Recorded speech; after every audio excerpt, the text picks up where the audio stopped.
So here we have the suspended Bulgarian split squat. I actually really enjoy doing this variation because as it allows your foot to move and it's not just fixed on a bench like you see in the background, actually got a really good connection and really actually enjoyed this movement. Now what we're looking for here is a flat foot base, so we've got the heel, big toe and outside the foot firmly on the floor. We have the TRX roughly anywhere between 40 to 45 degrees if we're saying this is 0 and this is 90. As you can see, I've got my rear foot through that. Now I don't want to be straight up, so I don't want to be completely up in this position. I want to be slightly stacked.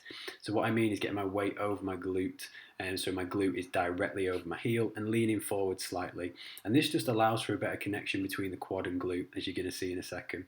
So what I'm going to do is I'm going to breathe in, keeping everything stacked into this position, leaning forward into the movement so I can get lots of involvement through the glute, then driving through the heel and coming back up.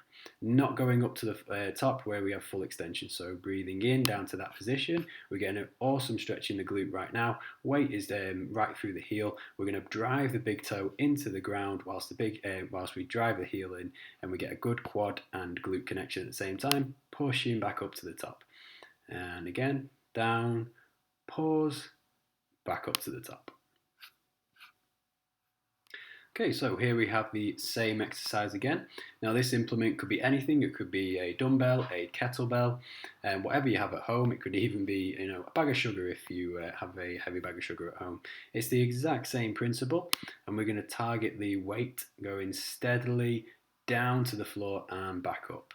Steadily pause, stacking the glute, allowing that rear foot to just glide backwards steadily, keeping the weight through the heel, focused in the glute, breathing in on the way down and then back out on the way up, getting a really good quad and glute connection at the same time.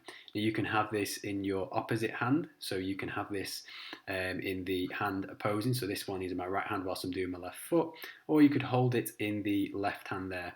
There is a slight difference in how it impacts the mechanics, but we don't need to go into the intricacies of that. Just go whichever one you feel like you have the most balance with and keeping consistent for both sides. So again, we want to breathe in steadily, keeping the weight through the heel, then driving the big toe into the floor, pushing back up to the top, and repeat.